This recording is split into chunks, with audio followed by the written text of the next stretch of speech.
Cool. So I get a lot of questions about acquisitions, and so I figured I would start with that today. And if there's any questions you guys have, like I said, put them in the chat here, and I'll take those as we go.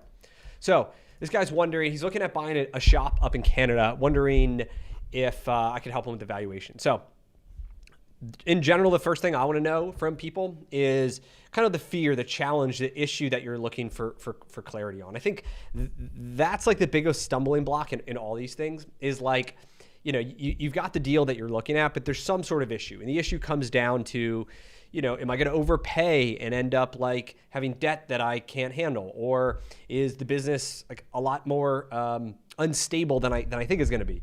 And that's like the first thing that I always like want to cover and go into. And so anyway, here are some of the details. So he said they're asking about $1.2 million for the real estate and the business. They offered $905, so $300-ish thousand less. And because of the location, the techs are near retirement and the infrastructure dated. So the total income is $930,000 in revenue. Profits about $45,000. So very low margin.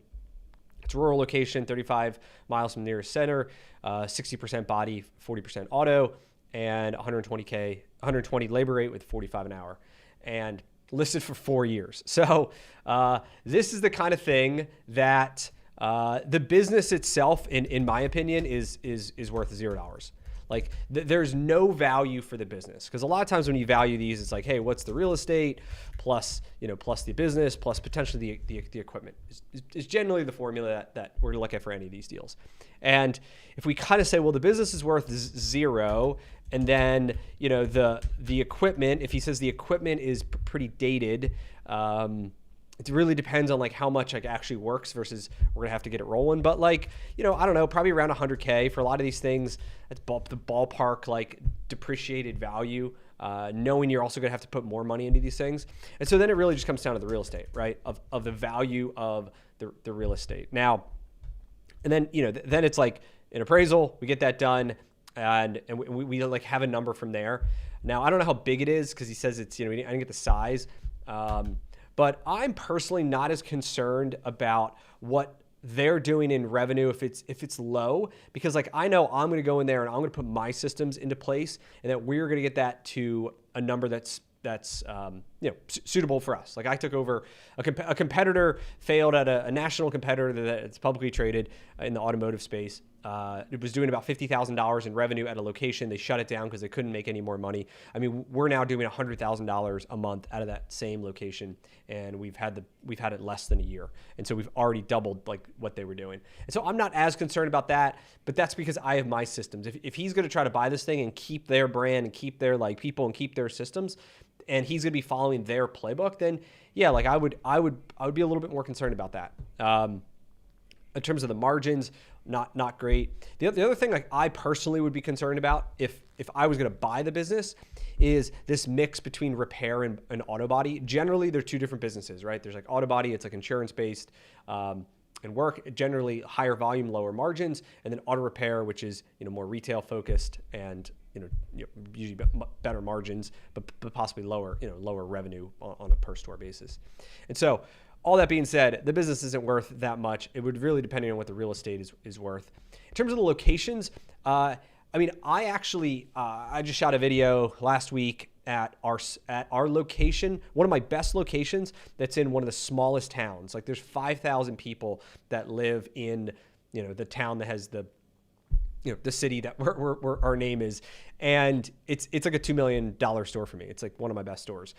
But it is a small town. We do pull from a much bigger radius. But that's just like kind of what it's like. There's also less competition out there. We're the only major brand. We're the highest rated shop on Google out of anybody. Over 2,000 reviews, I think, 5 stars. And so sometimes if you can have a really great team and you can run it, like our guy there has been 15 years, has been there. Like he was the manager, before we acquired it. That you establish this great reputation, you can like own the market. So that would be what I would say. First off, is I wouldn't be too scared by that, but you got to like run a strong business. Otherwise, if you don't have a great reputation, that'll be not good. And cool. So my advice to him, yeah, I think 905 is probably a good price. It depends how big it is. I probably wouldn't pay 1.2 for it, but it all depends. All right, cool. All right, I'm taking comments too, by the way. If there's any questions you guys have, for some reason it's putting it in like red, which is super weird. Hold on, I gotta fix this. Make it like a normal color person, a normal color. All right, there we go. No effect. All right, just none. There we go. Is it easier and cheaper to start from scratch or buy a franchise like we have done? Now, I guess if he means like existing, so there's two ways you can do it, right? Or there's three ways. But when I'm looking at it, and let me just like throw this up and get a screenshot. We'll put it right here. It's super rough, but it's okay. So our the cheapest way for us in the Midas business to open a new store is we find a vacant building, a vacant existing auto shop. So for example, like it was a Pep Boys that went out of business. I bought all in. That store cost me about $75,000 to open. I had to pay them some money for their assets. I needed a sign, but besides that, like the store was pretty much ready to roll. And like I couldn't even paint the building because of it's in a strip center. So all in, I opened that store for, I want to say plus like probably 25K of like other, whatever. That store cost me about $100,000. So it was like all in $100,000, no debt. That was one of the best. That other one, which was another national competitor that closed, same thing. I think that store cost me about $110K all in to open it. Now, we're starting with zero sales, quote unquote, but at the end of the day, like there are customers going to these national brands, and a lot of times, like, they put us in the same bucket, even though, we're family owned and stuff. And they still gonna get the cars fixed, right? They still gonna go somewhere. So day one, we get the phone ringing, but by the first month, we're cash flow positive by the first month, and we're recouping all that money. So like most of these stores, like I can get them making $100,000 the first year, if not $150K the first year, something in that range. So it's like put $100K and we get all of our money back in 9 to 12 months, and then we're like, we got no debt and we're moving forward. That is the way that is like the lowest cost way to do it. Now, the problem of these are hard to find. They're really hard to find. And so what I would focus on next is that you're buying an independent is another way, right? So we're finding an independent shop that is doing, whatever per month, maybe like, they're good and they're making money, and you have to kind of decide, do you want to continue to operate that brand and that name, or do you want to go and, join a national brand and do all that? So like, I have this guy today who was talking to, who's actually doing this for Midas. So he found a shop, and he is looking at his business. That business, I think, was doing $700K a year in revenue as an independent, and like pretty much zero profit, which makes sense. Like for a lot of these bigger stores, like we need revenue to make money. And so he's looking at buying this thing for, I think, 1.2, including the real estate. And he'll probably have 200K of like renos to make it look good. So he's probably about 1.5 to 1.6 million to get that operating. And if you put that into a debt calculator and do all the math and stuff, it's like a 9K a month like mortgage, which like my average rent is probably $8,000 a month. So that's like a great option as well, because now he takes out a competitor and in the same swoop buys the real estate, which has some tax benefits, and owns this thing, and is a great spot, major location, perfect spot in the market. So that's like the second route. And then the third, which is like the hardest, I would say, is going to be a total conversion. So this is going to be where you're going to take like an old dollar store or like a, I don't know, Rite Aids are closing up, a Boston Market, some sort of like retail space, and it's in a great spot, that the layout's good, you've got enough parking, all the criteria, and we're gonna bust in doors and we're gonna do all the renovations to make it into an automotive repair shop. That is gonna be the most expensive, the longest timeline to be able to do that. But potentially you get into really good spots. Potentially, like, those stores, all in all, can make possibly more money than the other ones, depending on the quality and the location. This is where I'm focusing most of my time now. It's because, it's really hard to find these. It's really hard to find these. There's an abundance of options. And so I don't actually know what it's going to cost me to do one. We have multiple stores we're looking at right now. My guess is $500K in renovations, but I honestly really don't have any idea. And it depends how the building, depends on the layout of the building and how massive it is and all that stuff. So, plus whatever. But it might be more. It could be, it could be $1 million. I guess the final one is ground up. Now, that's gonna be, you're gonna buy the dirt and you're gonna build it. You're probably gonna be $2.5 million plus, just excluding the real estate from what I'm hearing about. So anyway, those are kind of the options. So yeah, if you're looking to get at the lowest cost, if you can find a vacant shop that's like big enough and meets all the criteria, and you can get in there, just buying the equipment out or adding whatever updates you need to make, that is by far going to be your cheapest angle, then buying independent, then conversions. And then there's like buying existing franchisees, right? Where you're gonna find existing guys that just want to get out, they want to retire, they want to move on and do something else. I'm gonna put that here. On those deals, the hard part is that Z's want to sell to other Z's. So it's, they'd much rather sell to me or the other existing guys than to sell to an outsider. It's quicker, it's easier, it's maybe we'll pay a slightly lower price than what an outsider is willing to pay, but speed is worth a lot to them. Confidentiality, knowing the deal is going to close, not having to go through as much due diligence. And so it's the kind of thing that once you get your foot in the door, those deals become way easier. Actually, the guy that I was just talking to, who is looking at buying this independent, he signed a franchise agreement. He's in the, he's a franchisee just without a store yet. And he's met a bunch of the other franchisees, and he's already got a few that now are potentially interested in selling to him over the next couple years. And so it's just, you got to get the foot in the door, then you can go from there. But cool. Let me just put my thing. Yeah. So aren't profitable. Not that they're not profitable. It's that they're going to be lower margin. They can be lower margin because you've got the insurance companies that dictate a lot of the pricing, but then you've still got on the flat rate side and paying mechanics, that is definitely more market driven. And I don't know. I mean, I would love to hear if you're in the business, I would love to hear kind of what your margins are. But you've got the pressure of PE backed companies who want volume, and you've got national players who want insurance companies who want to squeeze you. And so, I don't know, not a business I'm in, but I know some guys in it, and I think there's pros and cons to it, but once again, not exactly my numbers, but yeah. Cool. One of the questions I get a lot is on pay plans. So how do we structure pay plans so that, make these font a little bigger here.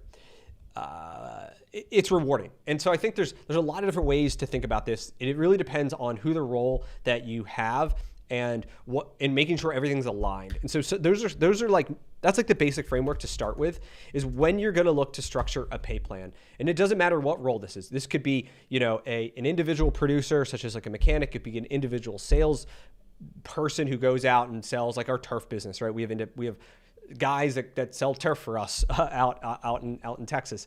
It could be store managers. It could be outside sales rep, inbound sales reps. Doesn't matter. It could be leadership roles, where number one, the most important thing is alignment, in terms of aligning the company incentives, like what your goals are as the owner, in terms of then how you are paying them. And if sometimes we put in things into pay plans because we want to drive certain behaviors that we think, or we want to drive certain behaviors that we think will result by the pay plan, but it ends up having an opposite effect. So for example, I have a friend who owns a junk removal business, and he said years ago they put an incentive to pay their drivers based on basically the profitability of their runs. And how the junk business makes money is, they get charged by the weight at which they dispose of stuff. And so in theory, if they, dispose of less weight, with the same, level of revenue, their margins are better. And so what the guys started doing was basically just taking the junk out and leaving it on the side of the road instead of taking it to the yard, because that means, they collected the same amount of revenue, but when they went to the yard, they didn't have as much weight because they littered it. And this led to like a much bigger problem, which is, these guys dumping trash all over the place, unauthorized. And so that initial goal of like, hey, we want to incentivize our guys to care more about the gross profit had this like backwards effect of them trying to cheat the system and, potentially creating a situation that could be way worse. And so that's like the first thing you really have to think of is terms of alignment and what incentives, what behaviors are you trying to drive. And knowing that like people try to game the system, no matter what you do, people are always out there trying to game systems. And so you want to like create a plan that, not that it can't be gamed, but like doesn't create reverse incentives like that. It should be simple, napkin math, I say, where basically you could go through and you could put it together and they can explain it to you on a napkin, right? That's a key part of this. They explain it to you on a napkin. I have many times, over the years, I got to hire people all the time, right? And I ask them, how do you get paid right now? Tell me about your pay plan. And they can't explain it to me. They'll fumble around and this and that. And I know that like they're probably not a top performer, because top performers know their pay plans inside and out. They know, not that they know how to game it, but they know how to optimize it in every number. And the people who necessarily aren't as sharp, or the pay plan's really bad, and it's really complicated. And there's like a rubrics, and there's like adds and additions and percentages, and there's like you need a freaking like rocket science degree to figure it out. And so keep them as simple as you can. Then there's two parts that I want to do, which is I want to reward for volume and I want to reward for growth. So these are this is for managers at least. For people who are like responsible for what they do, volume and growth. Because if you only reward for volume, right? Say that says, hey, I'm going to pay you, whatever bonuses at, I don't know, 25K, and maybe you make, I'm just going to make up some numbers. I don't know, 3% at 25K, you're going to make, 4% at 30K, at 35K, you're going to make 5%, something like this, right? Where it's volume. So the more volume they do, the more money they make, right? The challenge is at a certain point, the business, maybe they drive it to a certain volume that they are satisfied with the income, right? But there becomes this just like sense of, I don't know, complacency, where everyone's just okay with what it is. And, but you as the owner, like your sales are rising every year. Your rent goes up every year, your taxes, your insurance, probably your other payroll costs and other things. And so you really need to continue to grow the business year after year after year. And if you have a plan that is purely just volume based, at a certain point, once they reach a plateau, they lose incentive. And so that's my problem with volume only. And then if you think about growth only, the problem with a growth only bonus, which is it's really good when growing. So let's say we take a store that's doing, I'm just going to make up some numbers, 700K, and we take that store to 1.4 in a year, right? So we double the business. In that side, like we want to pay, a pretty good bonus that year for driving growth. Because for us, like getting that up to that level, like, man, it's great, requires, like, we want to pay extra for somebody who gets it there. Then if the next year happens, right? So let's say we take it from 1.4 million and let's say we grow it to, 1.6 million, right? If we only paid for growth, this one, he would have made, bonus on 700K in growth. This one, he'd only make bonus on 200K in growth. And so in theory, depending on how it's like weighted, it's possible that in a scenario, he can make less money this year taking the business from 1.4 to 1.6 than he does in this year when he doubled it, because you're paying a high percentage on that growth. And so for me, I find the best balance is back to this, where it's like roughly our goal is that 50% of the bonus comes from volume. So it's like continue to grow the volume, and then 50% comes from the growth. And so that helps balance out when you have a year like this, where it's like, man, you freaking doubled the business, great job. You get a huge amount of dollars towards your bonus for growth.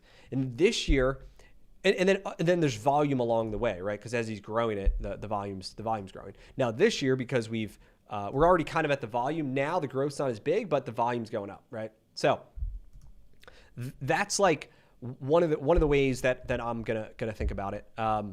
The next way is around the it's all about guarantees, right?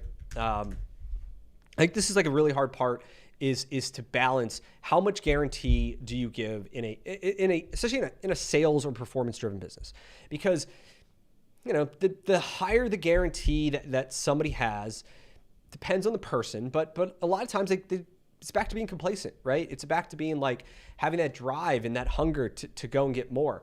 Like if you said, hey, you're going to make, I don't know, pick a number. It doesn't really matter. But if it's like, hey, you're going to make $60,000 or $80,000 or whatever it is, no matter if you bust your butt and you grow the business and you make us a lot of money, or we're going to pay you $60,000 if you barely show up, you dick around on your phone the whole time, and you just punch the clock in and out. But you can pick either one, and like you're going to make the same amount of money. At the end of the day, like it's like people are going to take the least path of resistance in general. And so the thing about guarantees is like, it's the same thing of the balance. Like we want to balance it so that we want to attract great people. Great people expect and deserve a strong guarantee, but then it's also like they got to perform, right? And so a lot of times, we work with people on it to say, all right, how much money are you looking to make? And then we can kind of back into, all right, here's the plan. Like, we can guarantee you X amount of dollars up to a certain amount of time, maybe for 3 months or 6 months, or maybe even a year. It all depends.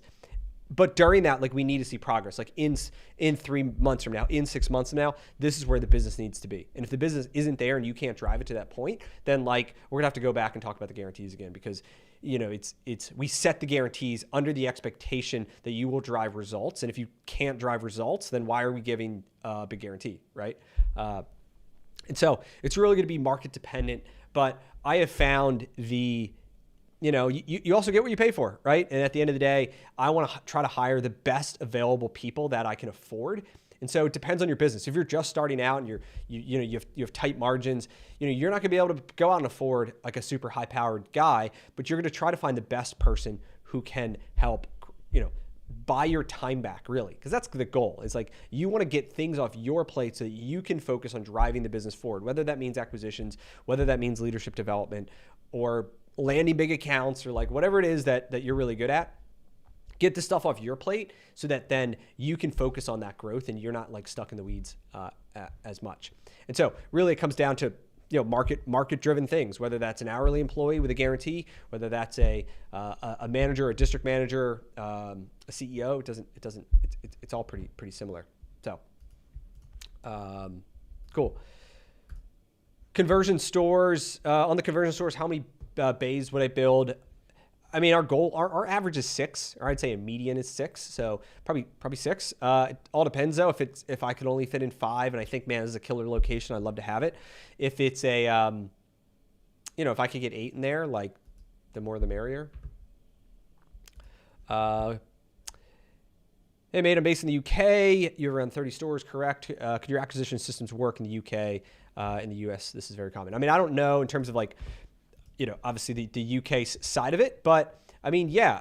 Oh shit, sorry. I don't see why not. I mean, at the end of the day, it's the same playbooks, right? Which is like we are finding generally older owners that are looking to retire, and when they want to get out of the business, at least in the auto repair side of it, like their kids don't want it. Like kids these days do not want to get into the auto repair business. It is not some cool AI driven thing. They've probably seen their dad like work crazy hours, he like comes home tired, maybe grumpy every night, and like possibly doesn't want this business for his kids, because he's like, listen, like I don't want you to do this. Like I want you to go and do your own thing. And like that's super common. And it's because it is a hard business. And if you don't put systems into place, and this goes to all like blue collar and hands-on businesses. This isn't unique to auto repair at all. Anything that's in the trades.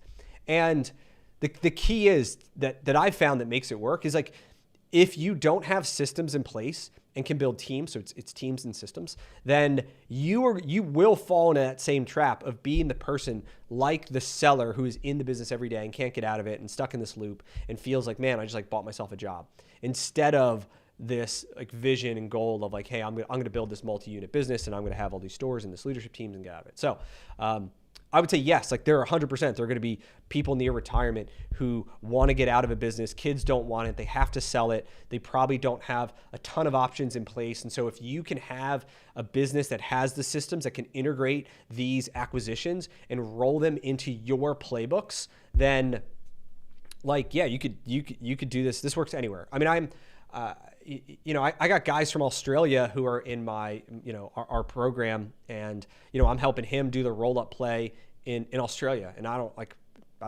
know the UK, but like I can imagine it's pretty similar. At the end of the day, it is what it is.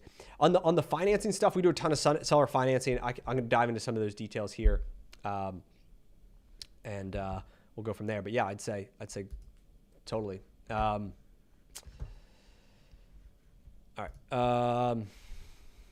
right, cool. So this is another deal I got sent. Again, some shops, but part of it, if you don't own automotive, the goal is just like from how you view valuations. This one's doing 1.2 in revenue with a 9.5K rent. The other does about 700K in revenue with a 4K rent. The guy claims he had an offer for 1.2 million, I think it was, for both. What should I offer? What's a good deal here? So. Okay, so a couple things on this one. This is no real estate because of the rents. So we only have a business valuation is the only factors here. And in this one, I would break them. I would look at them separately. Number one, a store doing 1.2 million in our kind of line probably is making. It depends on like, I don't know. It's probably doing about 150K in profit. And most of the time, these things are going to trade somewhere around like a 3.5x. So that would put him at like 450, I want to say, 525. So let's just call it 500K, something in that range, 500, 525, something in that range is probably what that single store is worth. Depends on a bunch of other factors. Now, the 700K store is going to be doing close to $0 in profit, if not losing money. Super cheap rent though, that's pretty attractive. I would definitely want to do the lease reviews, because maybe it's 4K rent now, but his option, the lease expires in like 2 years, and the landlord is gonna jump that rent to $8,000, and all of a sudden, it's gonna take way more money to break even. So I would definitely be part of it. This one doing zero profit, I mean, it's going to be the asset value. And so in this case, I don't know, 150,000, something like that is probably what this thing's worth. So, maybe he's at 650 to, 700K, something like that is probably what it's worth to me. Now, how I'd want to structure it is owner financing, right? So this is how we've done a bunch of deals. I bought in, I don't know, 25 or something, 28 of our stores with owner financing, something called seller financing. And so I would go to them. I would figure out a couple things. One is, how much debt do they have? Because generally they have to use the money to pay off debt. Now, if they don't have a lot of debt, then great. If they have no debt, then, it gives us a lot more flexibility. I'm going to make an offer that is usually around 50 to 75K down. It's just like a number that has worked for me for a bunch of deals. I bought a $2 million acquisition. It was a $2 million acquisition for $50,000 down. I've done a 500K acquisition for 50K down. I've done a $700,000 deal for 50K down. I think I did a $300,000 one for 50K down. I don't know. It's just a number. I kept throwing it out. People kept liking it. So, for whatever it's comfort level there. So I would put it down as 50K. And then normally what I do is to figure out like a payment calculator. I would back into the math here to say, what do we think this business can afford? And I'd structure my offer actually around that. So if I said, hey, my goal is to make this thing, let's say 700K, and I'm going to put $50,000 down. I'm just going to do this math real quick on my little app. On the interest rates, I don't like, I'd probably do something. I would start with something like this, where I give them, let's say 50K down, and then 72 a month for 10 years.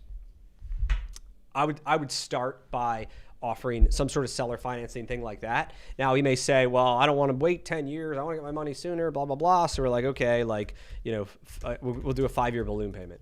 Right. So same structure, same terms, same payments. And this is at a 700K valuation here. And then we work on that, right? We try to say, all right, maybe he wants 8K a month, maybe it's 5 years, 7 years, maybe we could put more money down. Now, if he really, really needs cash and he doesn't want to do any seller financing, then we got to go to a bank, and then the bank's got to get involved, and the bank's got to value it. And if he's making no money at this store, depending on how much he's showing profit here, it's possible he's showing almost no profit if he's taking a bunch of salary out of it. So you got to do add backs, and the bank's going to like comb through all this stuff, and it really depends on how quickly he wants to get the deal done. If he wants to get out of these, sometimes I talk to these guys and they want to get out of the business in like a month.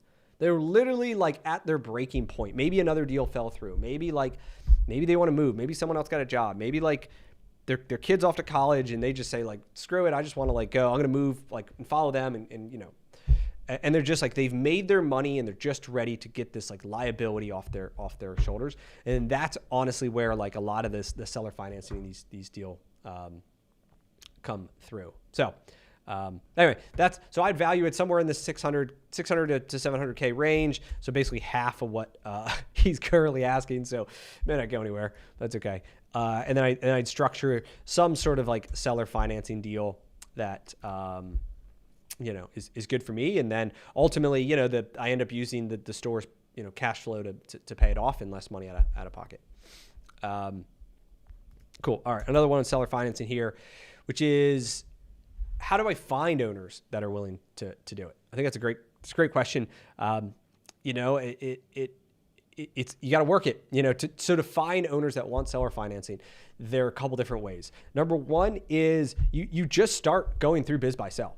There's this slogan. I don't know if it's true or not, but that Biz Buy Sell is where businesses go to die.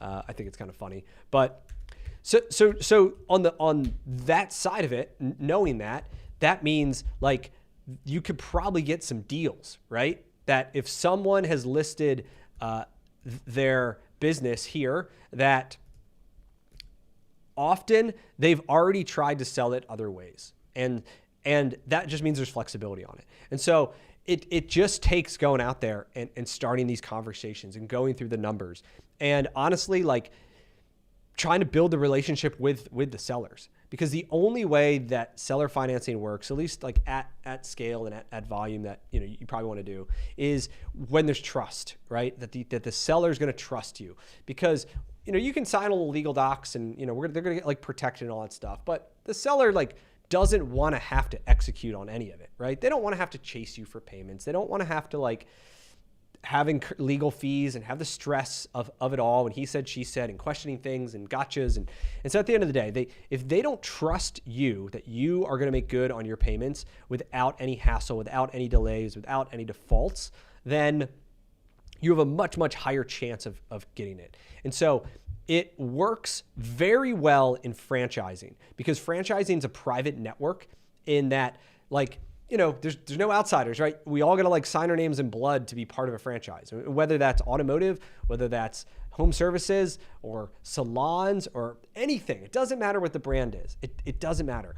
We're all in the same boat. And so there's inherent trust because we're both fighting the same battle every single day. And thus, when people are ready to sell and they're ready to get out, it's the easiest person to sell to is another franchisee. They're already approved, all that stuff. We talked about that a little bit earlier.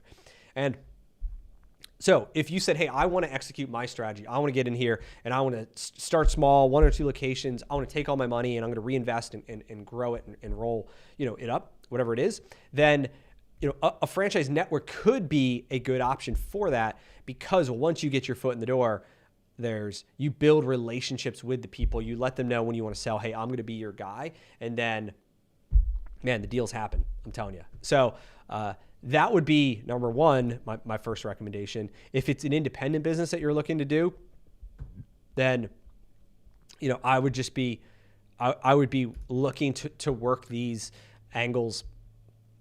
If they're, generally ones that have been listed longer, lower prices, not much margin, those are going to be your better options, right? It's the people who are highly motivated to sell and want to get out.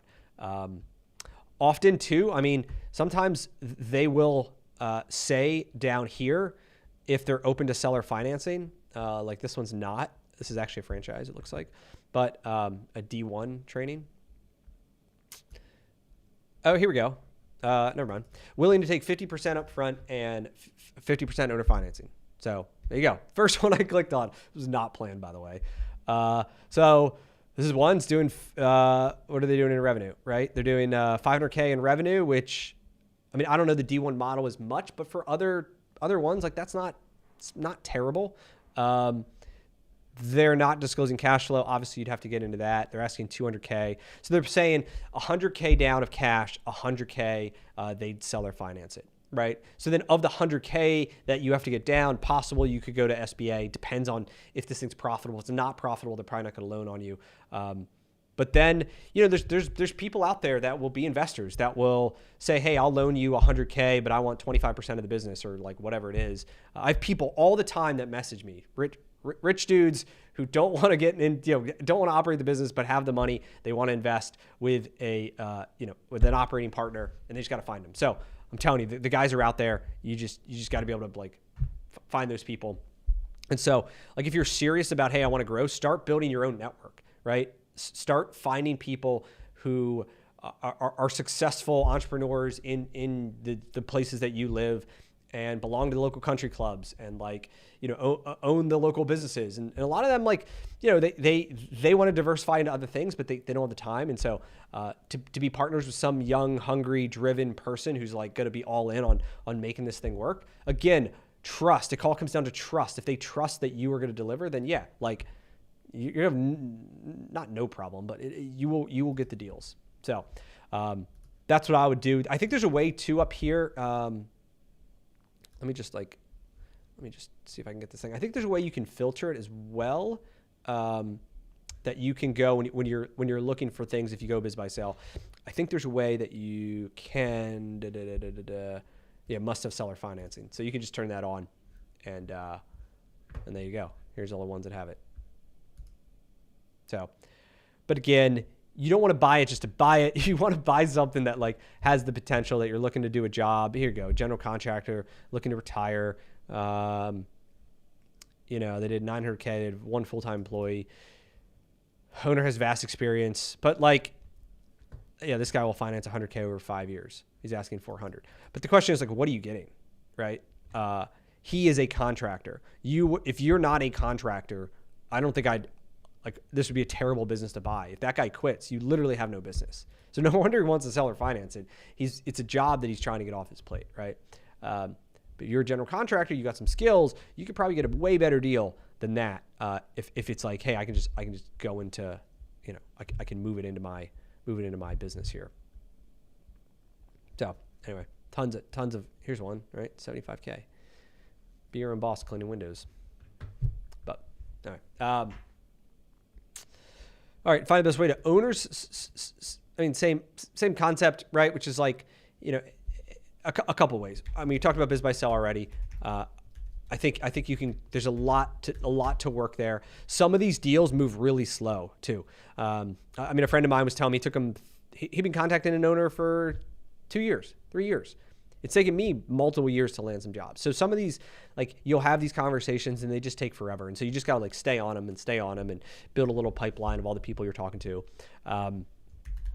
Brokers. We have So we primarily work with real estate brokers, and we have one business guy. But the real estate brokers are the ones, buy-side agents, commercial, who are cold calling landlords of target properties for us. So that could be existing, it could be independents, right? That could be corporate locations, so like national brands that we would then become their landlord. And depending on when the leases are up, we could possibly, like if a lease was up in 3 years on a building that we would want to occupy, we could buy the building with the lease in place and then not renew the lease and then just take it over, right? Totally valid strategy that we could do. So we're looking for those opportunities. We're also having them call like whatever, what I'm going to call conversion retail, which is those. So we're constantly trying to create these conversations every single week. We're having them. I mean, I have one of the reasons I create content is like, I have shop owners that message me all the time, every week almost. Now, some of them are in locations that, are just too far from me, because right now we're just in Pennsylvania, New Jersey. But, I got a couple right now that are really good opportunities that we're going to pursue that are in our market. So, that is the best way to find it. Is you got to do the work. You can't just sit behind your computer all day. You can't just be biz buy sell. Like, you got to get out there. You got to shake hands. Like, we send letters to people. I wanted to buy. I see this next question I'm going to take is about a car wash. But there was a car wash next to one of my buildings, and I had the idea of like buying it. It was a self-service car wash, and so I found out who owned it, and I just I took a yellow piece of paper. Right, legal pad, yellow paper, and I wrote the note saying, hey, I'm the owner of such and such. I did some research about him. I figured out, some things and whatever. I wrote a personalized note and I mailed it to him. I hand addressed the envelope. I put a stamp on manually, and I did get a call. I got a call a couple weeks later from the guy saying, hey, I got your letter. We're not ready to sell yet, but I'll keep you in mind. And then, I don't know, a year later, he messaged me and said, hey, we're listing the business. We're listing the building and the real estate for sale. This is what we're asking. If you want it, this is it. And I didn't pursue. I just decided I didn't want it at that point, but it worked. All right.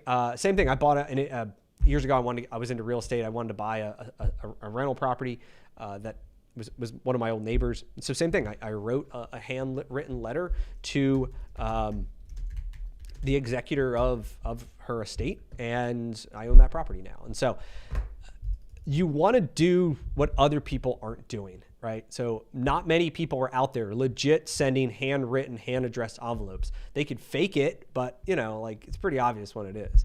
And so that's what I'm trying to do. I'm just trying to do things that people aren't doing, and it's working. It's working for me. So, all right, cool. So let me grab a couple of these comments. And by the way, if you're just joining me, if you have any questions, this one, I know a local car wash that closed down 3 years ago. The building's empty.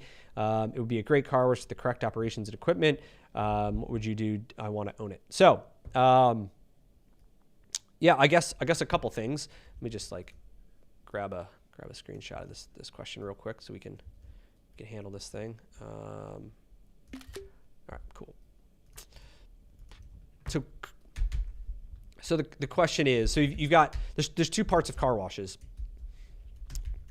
right? You've got the business and you've got the real estate. So it's kind of this question of what are you buying?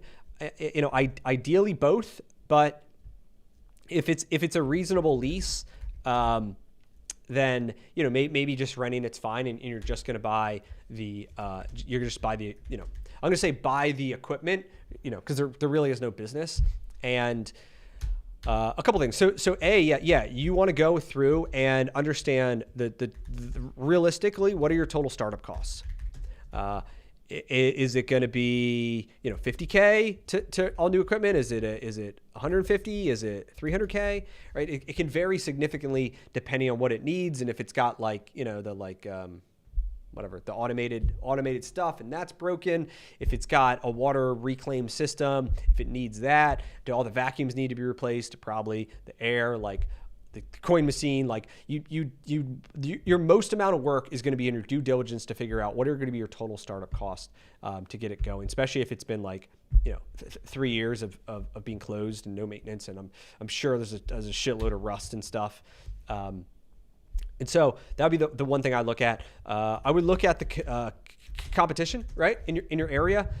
Car washes in general are going to be a convenience-based business where people aren't going to drive like super. They're probably not going to pass one car wash to get to another one, right? It's going to be somewhat like the most convenient one. Like I just go to the one that is literally around the corner from my house, and like even though it's like smaller and maybe it's a little bit more expensive than the other big fancy one, but it's super easy. It's literally on the way to my office. So that would be the big one. If there's not a lot of competition around you, then yeah, like you could totally capture the market there. I mean, if it did close down, it failed, I'd want to try to understand that. Maybe it was just a bad operator. Maybe the equipment was constantly broken. Maybe they did no marketing. Maybe it's just like, just a really bad operator. Then like something you can solve. If it's a bad location, hard to get in and out, not enough parking, really good competitors down the street, macro conditions might be way more challenging. The nice thing about car washes is the tax benefits, right?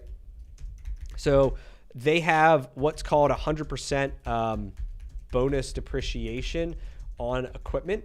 And so in your case, you would be buying it most likely for very, very cheap. I'm just going to make up some numbers, but let's say you could buy, I'm going to say just the business for $100K plus, let's say you need $150K in equipment. Okay. So let's say this is the deal, right? And you're going to do the $100K, you can get seller financed for, I don't know, let's just say $20K down plus, whatever, plus payments. And the $150K equipment, let's say you could get that 100% finance. Like there are banks, lines of credit, equipment manufacturers, generally easy. At least I've had no problem getting 100% finance stuff. And so all in, let's say you've got $20,000, plus some working capital. So maybe another 10 in working capital. So you got 30K all into this deal. Okay, cash. But you're going to have 250K of assets that you purchased, right? Which is the equipment, which means on your next year's tax returns, you could, have to have a CBA and blah, blah, blah, all this stuff, like not an accountant, but you can 100% do depreciation, which basically means that you're going to take a $250,000 paper loss on your tax returns. So let's say you have a W-2 that earns, I don't know, 100K, and maybe it's like you and your wife or whatever. And then let's say the business makes, 50K that year. So your total income is 150K, but now you have a 250K loss. So now your income is, you can't have negative income, but your income is now down to zero, right? And so that year, you pay, not only do you pay zero in income taxes, you are going to get refunded. You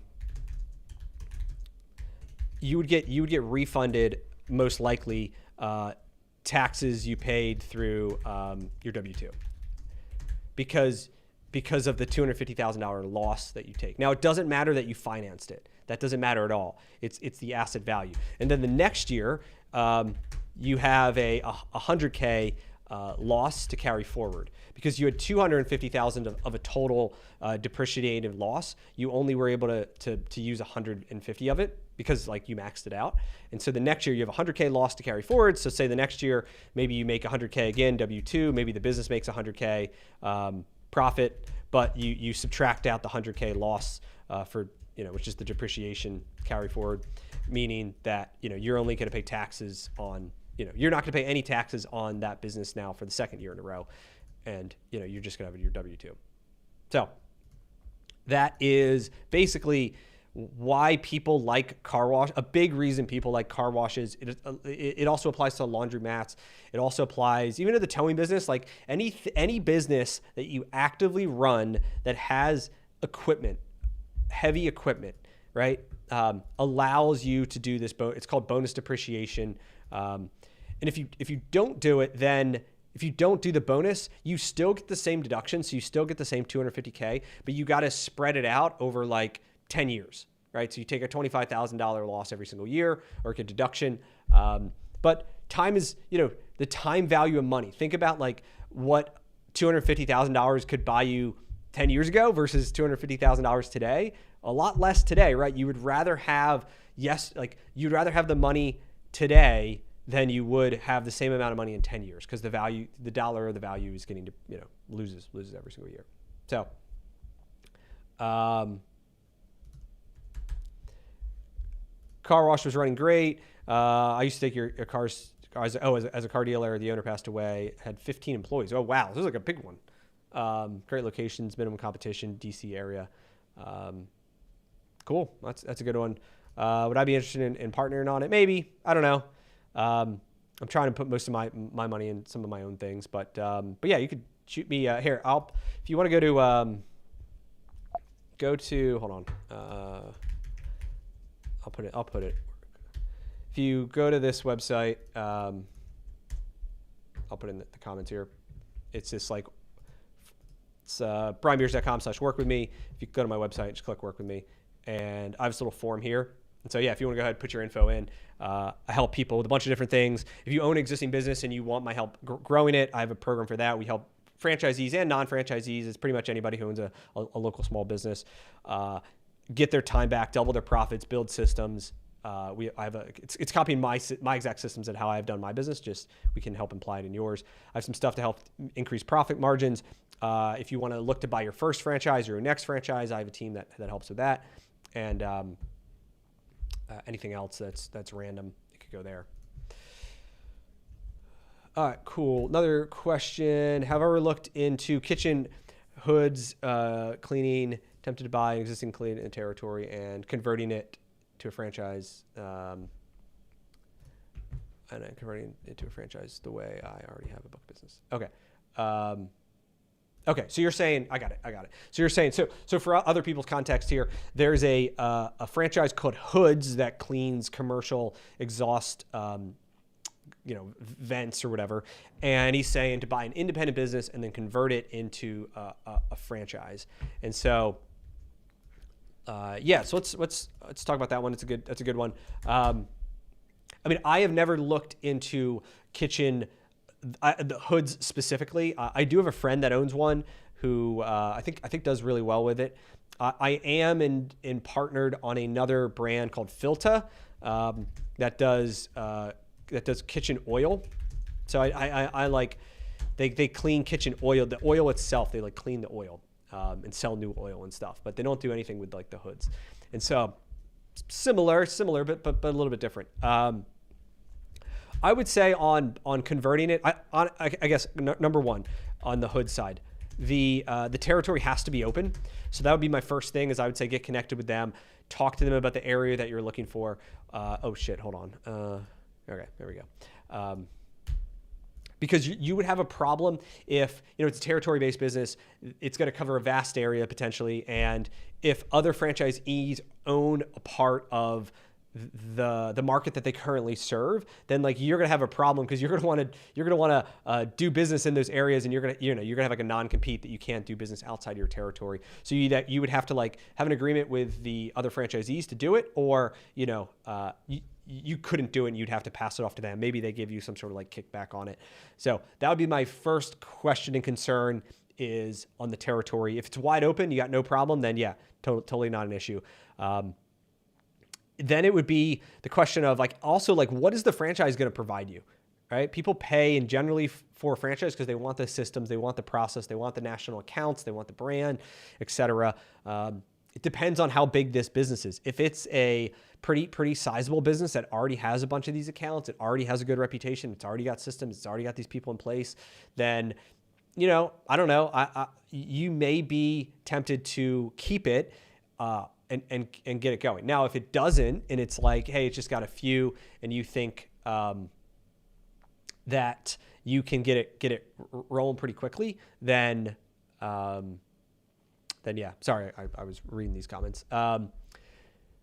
Anyway, so that would be the big thing. Is what is going to be the value of the franchise that this company can't provide? And maybe there's a ton of stuff, right? Maybe it's like there's a ton more national account business that they can get. Maybe there's like a ton of stuff. I would just want to be like really clear on that. The other thing you're going to want to know is you're going to want to negotiate the royalties on it. because, if let's say the business is doing $1 million, I don't know, let's say it's doing $1 million a year, and let's say the royalty is let's say the royalty is 6%. I'm just making these numbers up. That means day one, you're going to be paying, $60K or whatever, $5,000 a month in royalties.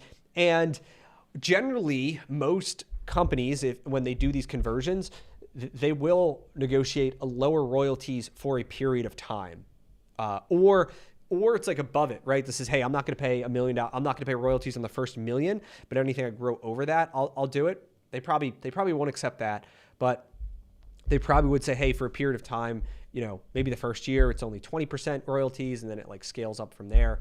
But that would be like part of it, because like they didn't deserve to get that in a sense, right?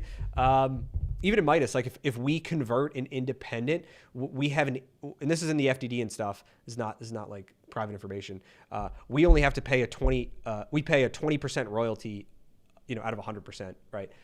The first year, and then I think we pay like 50% royalty the second year, and then like a 80% royalty the third year. So it scales up. But there's guys out there who bought an independent business doing $2 million a year in revenue, and they're continuing. They converted to Midas and they're continuing to do 2 million, but their royalty is only 2% of revenue, including ads, instead of 10%. So like that's a lot of money that then that helps them close a deal, that they can help them pay for the renovations and all that stuff. So that would be one that I would definitely want to understand. Yeah, Filter's interesting. Yeah, Filter's like a pretty cool business. I know a tremendous amount about it because I've got this partner I've been a couple years in, and there's a couple guys that are in my my 8-figure franchisee group, and that are in that brand as well. And so it is a recurring revenue, can be very high margin business. The hardest part's labor, right? You got guys who are going into these commercial accounts, and a lot of times it's middle of the night or early morning, because it can't be during like prime dinner hours or lunch hours. And so it can be very difficult to find and maintain good quality people who want to work graveyard shifts, essentially. So that would be my other thing with the Hoods business, is like just really understanding what do the time shifts look like, and feeling comfortable that you can hire people that want to do those jobs at rates that you can afford. So cool. What do I think about the Prime Car Wash? I don't actually know what that is. Is that a franchise? Let's see here. Oh man, they're nice. This is probably it. Yeah, listen. I've seen a couple of these franchise car wash models. There's another one called Tommy's Car Wash. Pretty wild, isn't it? Millions of dollars to build one of these things, and at the end of the day, you're paying for architecture, you're paying for hopefully buying power on the equipment, GC to help get it all done, real estate team that'll help you, find and vet a quality location to make sure you're going to be able to do the numbers. So I don't know what these models are specifically. I know some of them just say, hey, you just pay us like an upfront fee, and they act as consultants and license the brand name. Then there's some that do like ongoing royalties as well. Like, I don't think the name Prime or Tony's or Tommy's or whatever this is really mean anything to anyone. Again, it's like a convenience factor. But then there's also like, so what you're paying for is like, they have an awesome system. They have discounted pricing. They have like a model that is proven to work. The name itself could say Brian's Car Wash, and it would do just as well as Tommy's, right? Like, it's not the name that people are going to go to. It's going to be a convenience factor. So, I would definitely look into it. You got to have a lot of dough to want to build one of these, but I'm sure they print money. Pretty sweet. I also think the car wash business like this is getting really saturated. There's tons of private equity backed things. I get emailed deals all the time to invest in these funds, and the funds are to go and like build out a bunch of car washes. And when there's like a ton of private equity money and they're all competing for the same deals, then generally the margin, there's margin compression where they pay higher and higher and higher prices, and now we had to charge customers more and more and more, and like, I don't know. I mean, I'm not going to be doing it. I know some guys that do really well in it, and it can be an awesome business. I think for most of us, the plan of doing like the smaller roll-ups ones, they're not going for any of those, right? They don't have the money, or it's not worth it to them, right? So doing it at a smaller scale, I think is a better opportunity.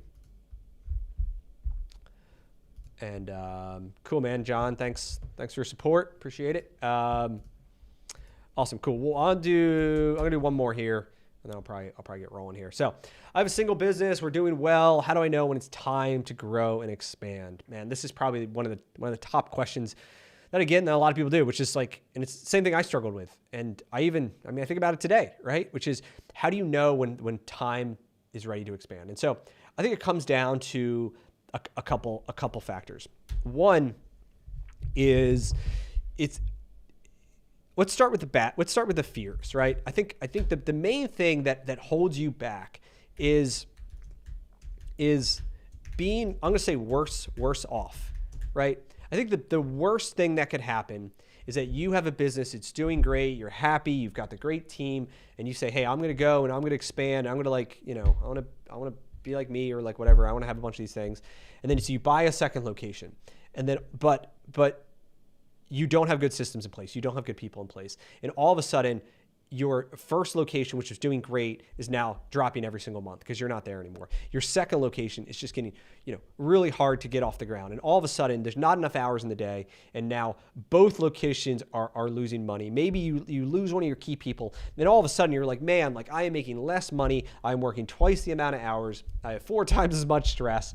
This sucks. Get me out of here. Let me go back to my single store. That is the number one concern. And that happens. Like, it happens to a lot of people. I think the jump from like 1 to 2 is the hardest jump for any owner to make. I've seen it many times in Midas, where it was a store that, it was a guy in Philly. He had a single store, same story. He was doing really well. He bought a second one, and boom, the first one dropped. The second one, he could never really get it going. He ended up selling off the second, went back to the first, eventually sold it, got out of the business.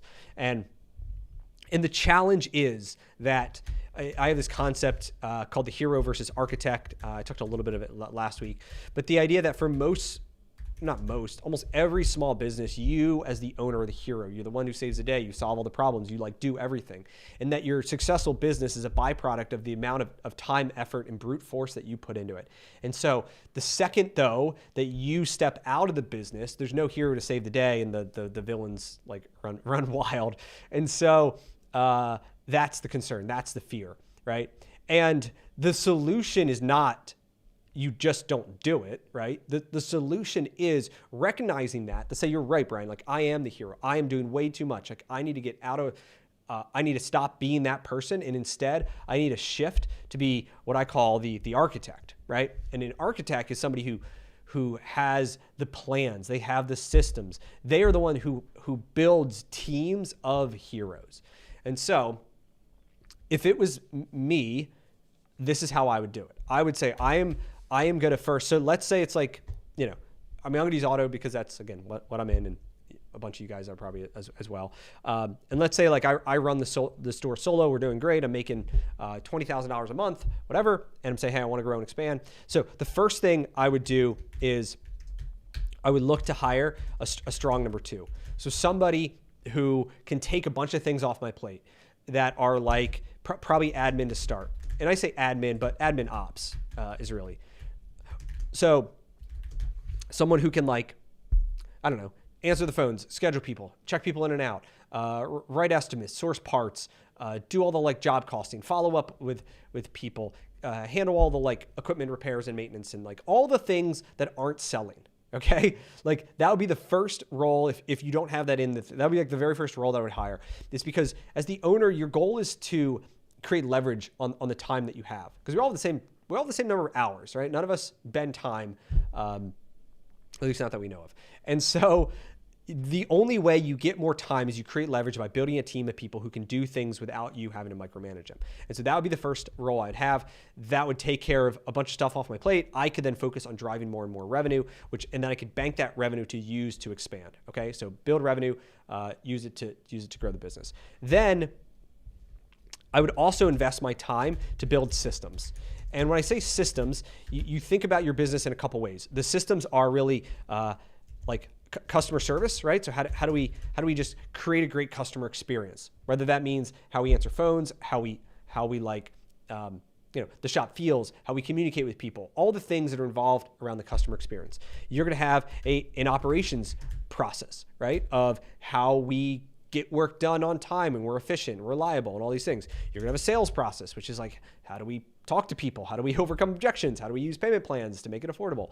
And you're going to have an acquisitions system, right? Which is, how do I find properties? How do I vet properties? How do I create a buy box? How do I know when is time to expand? What direction? Do I buy an independent? Do I convert? Do I do this? Do I do that, right? You're going to have all these things around acquisitions, and then you're going to have a people system, which is, how do I hire? How do I train? How do I develop? How do I do all the things that are needed on a consistent basis that can continue to build a team higher and higher and higher? And so if you're saying I don't have time because I'm running around like a chicken with my head cut off running the business all day, the first thing you got to do, hire somebody who can take a bunch of the operational things and like, I'm going to say low value, but not the highest and best use of your time. They handle all that stuff. They're a master at it. You now have, 15 more hours a week or something. And then you are going to spend a bunch of your time building these systems, documenting these systems in terms of how we do everything. Then you're going to hold your entire team accountable to running the playbook, right? Running the systems that you create. From there, now we have systems written and we're following on a consistent basis. I'd start the acquisition process. I would start looking for properties at this point, because it could take you 3 months, 6 months. It could take you years potentially to find the right deal that makes sense, that's in your market, that you can afford, that like checks all your boxes, et cetera. But that takes time. And so you can start that process before you're totally ready to do it, because it doesn't really cost you anything. So you're not going to have you're going to have any cost besides the time that you put into it. And it's also, the more you do it, the better you're going to get at looking at the opportunities, how to vet them, figuring out how you can finance it, start to build your list of people who could potentially help fund it. Follow my stuff or whatever. I can help you with a lot of it as well, for like integrating and onboarding and the valuations and all that. And then once you have you feel like, all right, I think something could happen. Like we're starting to really make progress. Ideally, now you can replace yourself at number one, where either your number two becomes number one, right? This number two person who you've been training and working with for the last couple of months and is like, hopefully got it down and is like pretty much running the show and like can actually do sales and all that stuff. That would be like priority number one. And then you hire another, number two. That would be like, in an ideal world. Now it's possible that person can't sell, but they're really good at ops. And so maybe you have to hire a salesperson. But either way, when you hire that number, when number two becomes number one, or if you hire somebody, you now have systems because you've spent all this time, you've been practicing, you're drilling it. It's all you're talking about it in everything that you do. And so now when you take over,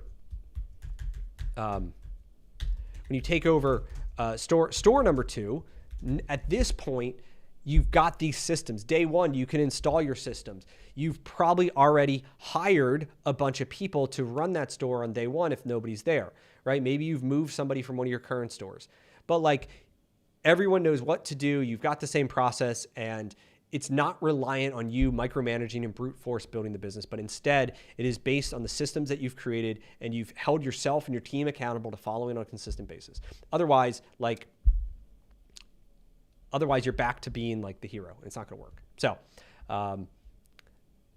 So when do you know it's time? When you feel confident that you can step out of the business, your team can continue to operate at a similar level to when you're there, and then you've got this confidence that like, I'm going to make it work. Like you got to go in it. You can be a little scared and a little nervous and all that stuff, but you got to be ready and fired up that you're going to crush this thing. And if you don't feel that, if you feel like you're on shaky ground, then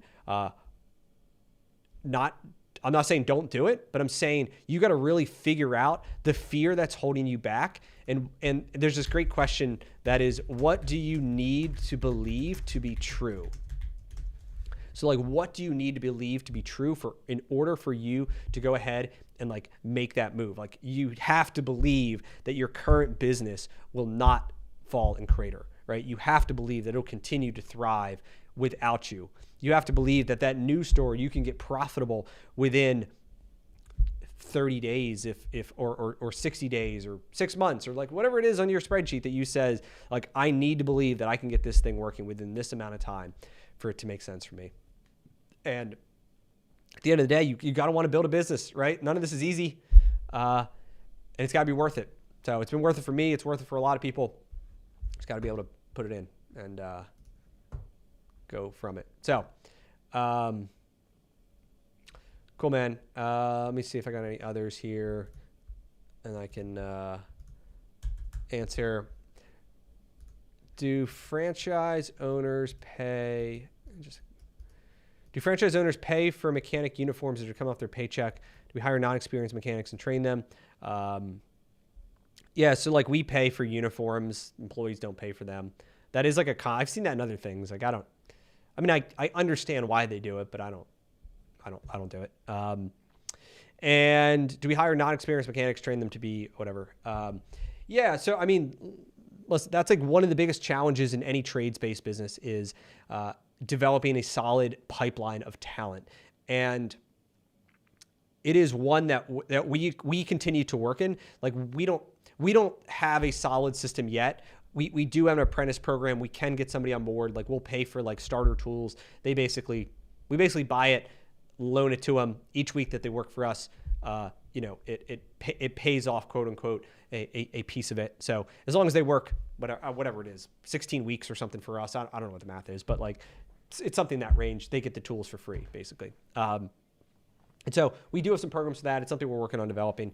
I think long-term, the people that really are going to win in any of these trade businesses, whether it's plumbing or HVAC or mechanics or appliance repair, are going to be ones that do have, solid systems to train and develop their own talent. Now on the manager side, yeah, like we take a ton of people from the outside and have a much better process for getting them trained up. Because at the end of the day, I knew nothing about cars when I started in this business. I've never fixed a car, but like I could tell you every single part of it. I could sell the jobs. And it's more about, for the manager side of it, it's more about their ability to communicate with customers and build trust and lead a team and do all those things. It's not about who's the smartest, most technical person. And so for that, yeah, we're 100% looking for people who have solid traits that we want. And then if they have experience in auto, great. If not, if they're smart, they can learn it in a matter of a couple of weeks.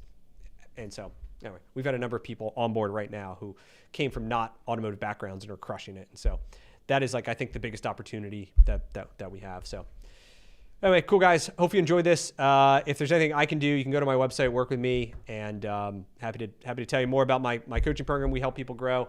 If you enjoyed this format, just let me know too, and we're gonna do more of these. I'm thinking about bringing people live too, so if you want to ask questions live and have a conversation and break down your business, we think that could be a lot of fun. And just connect me there or on Instagram, and I'll see you next week. Cheers.